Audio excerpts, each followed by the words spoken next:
Hello student. जय हिंद, वंदे मातरम। आप सभी का स्वागत है स्कूल टीचर के इस एजुकेशन प्लेटफॉर्म पे। जैसे कि आपको पता होगा कि उत्तराखंड वन दरोगा के लिए प्रैक्टिस सेट को हम यहाँ पे डिस्कस कर रहे हैं और ये हमारा प्रैक्टिस सेट 8 यहाँ पे होने वाला है। इससे पहले हमारे 7 प्रैक्टिस सेट हो चुके हैं। यदि आपने वो वीडियो नहीं देखा है तो आप डिस्क्रिप्शन बॉक्स में लिंक के थ्रू वो वीडियो देख सकते हो। जैसे कि आपको पता होगा कि जो उत्तराखंड वन दरोगा का एग्जाम है वो 29 जून 2025 को है ना शिफ्ट हो गया है। इससे पहले 20 अप्रैल को इसकी डेट बताई गई थी, लेकिन आयोग के द्वारा इसकी जो नई डेट जारी की गई है वो है आपकी 29 जून 2025। तो इस डेट को देखते हुए हम यहाँ पे बात कर रहे हैं फिजिक्स के उन इम्पोर्टेंट क्वेश्चन की जो कि कहीं ना कहीं आपके एग्जाम में जो दूसरे एग्जाम है वहाँ पे पूछे गए हैं। ठीक है, तो स्टार्ट करते हैं हम आज की क्लास को। आज का हमारा फर्स्ट क्वेश्चन है, यदि कोई वस्तु 15 मीटर पर सेकंड वेग से प्रारंभ होकर 5 सेकंड के बाद 25 मीटर पर सेकंड का वेग प्राप्त करती है तो वस्तु पर कुल त्वरण कार्य करेगा। इट मीन्स हमें त्वरण की यहाँ पे बात करनी है, त्वरण को हमें फाइंड आउट करना है। जो एक्सीलरेशन होता है, जो त्वरण होता है आपका, उसका फॉर्मूला होता है त्वरण बराबर वेग परिवर्तन की दर बटे समय। इट मीन्स जो वेग परिवर्तन है उसको हम लिख सकते हैं v2 माइनस v1। ठीक है, वेग परिवर्तन की दर बटे समय t। ओके, क्योंकि हमारे पास जो वेग है ना, जो परिवर्तित हो रहा है, दोनों हमारे पास दे रखा है। क्योंकि वो कह रहा है कि यदि कोई वस्तु जो 15 मीटर पर सेकंड के वेग से प्रारंभ, इट मीन जो इसका v1 है वो हो जाएगा 15 मीटर पर सेकंड, और उसके बाद 5 सेकंड के बाद, इट मीन टाइम है आपके पास 5 सेकंड के बाद कह रहा है 25 मीटर पर सेकंड, 25 मीटर पर सेकंड का वेग प्राप्त कर लेता है। इट मीन जो इसका v2 बन रहा है वो है आपका 25 मीटर पर सेकंड। हमें एक्सलेशन पता करना है, त्वरण हमें पता करना है, तो सिंपल हम यहाँ पे वैल्यू पुट कर लेंगे। v2 हमारे पास है 25, ओके, माइनस v1 आपका है 15, ओवर हो जाएगा टाइम आपके पास गिवन है 5 सेकेंड। सिंपल इसको कैलकुलेट हम यहाँ पे करेंगे तो ये हो जाएगा आपका 25 माइनस 15, तो ये बन जाएगा आपका 10 अपॉन हो जाएगा 5। इसको डिवाइड करेंगे तो ये हो जाएगा आपका 5 टू द 10। इट मीन्स जो त्वरण बनेगा, एक्सलेशन आपका बनेगा, वो बन जाएगा 2 मीटर पर second square. Option number first वाला यहाँ पे राइट आंसर बन जाएगा। नेक्स्ट क्वेश्चन की बात करते हैं। नेक्स्ट है आपका परमाणु बम। ठीक है, परमाणु बम के विस्फोट के बाद कौन सी किरणें निकलती हैं? तो जो परमाणु बम का जो विस्फोट होता है ना, तो इससे निकलती है आपकी गामा किरणें।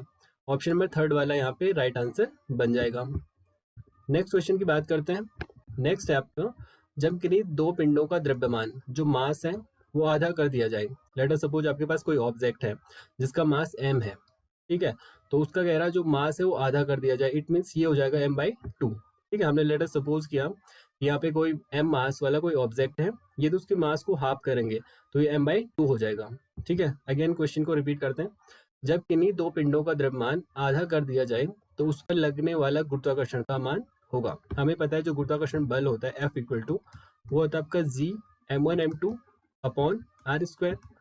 ठीक है, क्वेश्चन कहता है कि दो पिंडों का जो द्रव्यमान है, मास है, उसको आधा कर दिया जाए। इट मीन्स जो m1 है ना, इसके द्रव्यमान को आधा करेंगे तो m1/2, दूसरा m2 है, इसके मास को आधा करेंगे तो m2/2। ओके, इट मीन्स हम इसको लिख सकते हैं G m1/2 into m2/2, over हो जाएगा आपका आर स्क्वायर। इसको सॉल्व करेंगे तो 1 आ जाएगा डिनोमिनेटर में, तो F इक्वल टू आपका हो जाएगा G m1 m2 upon 4 R square. It means इसको यदि हम कॉमन ले 1/4 तो ये हो जाएगा आपका ओरिजिनल जो फॉर्मूला है हमारा बल का, G m1 m2 upon R square. It means यदि हम किन्हीं दो पिंडों का द्रव्यमान आधा कर दें तो उस पर लगने वाला जो गुरुत्वाकर्षण बल है उसका जो मान होगा 1/4 गुना हो जाएगा। ऑप्शन नंबर बी वाला यहाँ पे राइट आंसर बन जाएगा। ओके, नेक्स्ट क्वेश्चन की बात करते हैं। नेक्स्ट कहता है आपका पानी का घनत्व, जो डेंसिटी होती है, सर्वाधिक किस तापमान पर होता है? तो जो पानी का घनत्व सर्वाधिक होता है वो होता है आपका 4 डिग्री सेल्सियस पे। ओके, नेक्स्ट क्वेश्चन की बात करते हैं। नेक्स्ट कहता है आपका गुरुत्वीय त्वरण के संबंध में सही कथन है। ठीक है, जो ग्रेविटी होती है उसके संबंध में कह रहा कौन सा सत्य है? तो पहला कहता है पृथ्वी से नीचे जाने पर परिवर्तित होता है। ठीक है, पृथ्वी से कहता है ऊंचाई पर जाने पर परिवर्तित होता है। ठीक है, पृथ्वी से ऊपर और नीचे जाने पर परिवर्तित होता है। ठीक है, और इनमें से कोई नहीं। तो इसका जो राइट आंसर हो जाएगा वो हो जाएगा ऑप्शन नंबर सी वाला, कि जो गुरुत्वीय त्वरण है, पृथ्वी से ऊपर जाओगे या नीचे जाओगे तो उस स्थिति में परिवर्तित होता है। ठीक है, कम या ज्यादा होगा। ओके, नेक्स्ट क्वेश्चन की बात करते हैं। यहाँ पे आपके पास दो सूचियां दे रखी हैं। ठीक है, पहली सूची में इसने फिजिकल क्वांटिटी को दे रखा है, जिसमें कार्य है, बल है, शक्ति है और दाब है। दूसरी जो इसकी सूची है, इसमें ये कहता है न्यूटन है, जूल, पास्कल और वाट। इट मीन्स जो फिजिकल क्वांटिटी है उनकी यूनिट आपके पास दे रखी है, इसको आपको यहाँ पे मैच करना है। ठीक है, जो कार्य होता है तो कार्य की जो यूनिट होती है वो होती है आपकी जूल। ठीक है, फोर्स की यूनिट, बल की जो यूनिट होती है वो होती है आपके न्यूटन, शक्ति का मात्रक होता है वाट और जो दाब होता है उसकी यूनिट होती है पास्कल। ओके, नेक्स्ट क्वेश्चन की बात करते हैं। नेक्स्ट है आपका 20 सेकंड में 50 किलोग्राम द्रव्यमान वाले पिंड को 20 मीटर ऊपर उठाने के लिए कितनी शक्ति की आवश्यकता होगी। देखो हमें पता है कि जो पावर होता है आपका, ठीक है, पावर होता है आपका वर्क ओवर टाइम। ठीक है, और जो वर्क होता है इसकी वैल्यू होती है mgh over T. Okay, power की हमें बात करनी है, एम कितना है तो एम हमारे पास दे रखा है 50 किलोग्राम। ठीक है, 20 सेकंड, इट मीन्स टाइम आपके पास 20 सेकंड है। ठीक है, मास आपके पास 50 किलोग्राम द्रव्यमान है और पिंड को 20 मीटर ऊपर, इट मीन्स जो हाइट होगी वो हो जाएगी आपकी 20 मीटर। उठाने के लिए शक्ति, तो हमें पता है पावर का जो फॉर्मूला होता है वो होता है आपका W/T और जो वर्क होता है उसको हम लिखते हैं mgh ओवर टाइम। ठीक है, एम की बात करें तो मास हमने रखा कितना 50 kg। ओके, इनटू जी, देखो जो ग्रेविटी की वैल्यू होती है वो होती है आपकी 9.8। ठीक है, ये आपको पता होना चाहिए। गुरुत्व त्वरण का जो मान होता है वो होता है आपका 9.8 और एक होता है आपका गुरुत्वाकर्षण नियतांक। ठीक है, जिसकी value 6.67 into 10⁻11 newton metre square पर kilogram square. 6.67 into 10⁻11 newton metre square पर किलोग्राम स्क्वायर। ये आपको ध्यान रखना है क्योंकि पेपर में सीधा क्वेश्चन भी पूछा जा सकता है, जहाँ पे वो गुरुत्वाकर्षण नियतांक इसकी वैल्यू पूछ सकता है और जो गुरुत्वीय त्वरण स्मॉल जी होता है उसकी वैल्यू पूछ सकता है। इसकी वैल्यू होती है 9.8 मीटर पर सेकेंड स्क्वायर। ओके, फर्दर इसको कैलकुलेट करते हैं, P इक्वल W/T।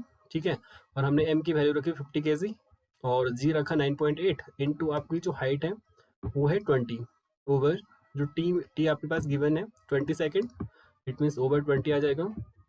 फर्दर इसको कैलकुलेट करें तो नॉमिनेटर और डिनोमिनेटर में से 20 एंड 20 ये कैंसिल हो जाएगा, तो पावर इक्वल टू आपका हो जाएगा 50 इंटू 9.8। सिंपल इसको कैलकुलेट करना है। देखो 5 का मल्टीप्लाई हम करेंगे तो 5 8 आपको हो जाएगा 40, 5 9 से हो जाएगा 45 और 45 प्लस 4 हो जाएगा आपका 49। ठीक है, इसको मल्टीप्लाई कर दो, 5 8 40। ठीक है, 5 9 45 तो 49। ठीक है, और यहाँ पे डेसिमल लगेगा तो 0, तो 490 इसका वाट राइट आंसर बन जाएगा 490। ओके, कहीं पे गलत तो नहीं हुआ। देखो फिर से चेक कर लेते हैं, P इक्वल W/T है, W को mgh होता है। ठीक है, मास आपका 50, ग्रेविटी दे रखी 9.8 जो कि होता है, जो आपको पता होना चाहिए, h हमारे पास 20 मीटर और टाइम दे रखा है 20। ठीक है, 20 से 20 को कैंसिल किया, बचा आपका 9.8 और 50 5 से 8 को मल्टीप्लाई करेंगे तो 5 8 40 और 5 9 से हो जाएगा 45 और प्लस आपका हो जाएगा 4 तो 49, तो 490 वॉट जो है इसका यहाँ पे राइट आंसर बन जाएगा। ऑप्शन यहाँ पे गलत है, तो जो राइट आंसर बनेगा वो बन जाएगा 490 वॉट। ओके, नेक्स्ट क्वेश्चन की बात करते हैं। नेक्स्ट आपका गतिज ऊर्जा तथा संवेग के मध्य संबंध सही है। ठीक है, तो इसका जो राइट आंसर हो जाएगा वो जाएगा आपका P² ओवर TM 2M। ठीक है, आपको इसको फैक्चुअल डेटा के तौर पे याद रख सकते हो, काफी एग्जाम्स में ये क्वेश्चन सीधा आता है तो ये आप याद रख सकते हो।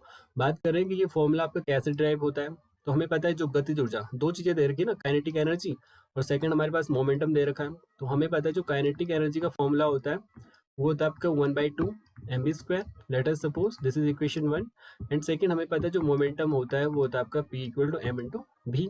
ठीक है, अब हम चाहे तो इस mv की वैल्यू यहाँ पे रख सकते हैं। अब देखो जो इक्वेशन आपकी फर्स्ट है, ठीक है, ये फर्स्ट इक्वेशन है, इसको मैं m से डिवाइड और मल्टीप्लाई कर सकता हूँ।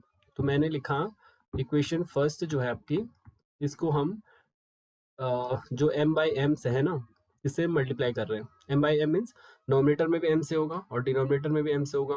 इट मीन्स काइनेटिक एनर्जी को हम लिख सकते हैं 1/2 और इस m का मल्टीप्लाई होगा ना तो 2m हो जाएगा।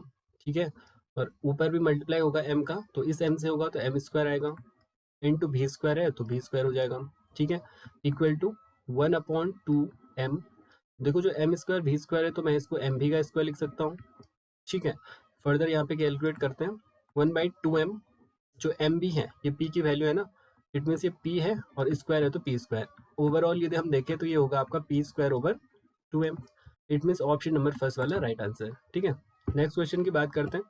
नेक्स्ट है आपका, यदि किसी वस्तु का वेग 2 गुना कर दिया जाए, इट मीन्स जो v वेलोसिटी है आपको इसको 2v कर दिया जाए। ठीक है, v को यदि डबल कर दिया जाए तो उसकी जो गतिज ऊर्जा है उसमें कितना परिवर्तन होगा। सबसे पहले तो काइनेटिक एनर्जी का फॉर्मूला पता होना चाहिए, जो कि होता है 1/2 mv स्क्वायर। ओके, जो ये वेलोसिटी है ना इसको हम डबल कर रहे हैं, इट मीन्स 1/2 m, जो v स्क्वायर है इट मीन्स 2v इसको करेंगे का स्क्वायर। ओके, 1/2 m 2v का स्क्वायर क्या होगा, तो 2v का स्क्वायर हो जाएगा 4v का स्क्वायर। ओके, अब देखो हमारे पास काइनेटिक एनर्जी का फॉर्मूला होता है 1/2 mv स्क्वायर। ठीक है, ये जो 4 है इसको मैं ऐसे लिख सकता हूँ कॉमन लिख के। इट मीन्स चेंज कितना आया, यदि हमने किसी वस्तु का जो वेग जो है 2 गुना किया तो उसकी जो गति ऊर्जा है उसमें चेंज कितना आया, तो वो 4 गुना आ गया। ऑप्शन नंबर बी वाला यहाँ पे राइट आंसर बन जाएगा। ठीक है, तो ये थे हमारे आज के क्वेश्चन। आई होप आपको वीडियो अच्छा लगा हो। वीडियो अच्छा लगा तो वीडियो को लाइक करें, शेयर करें, सब्सक्राइब करें आपका अपना YouTube channel. Thank you, thanks for watching.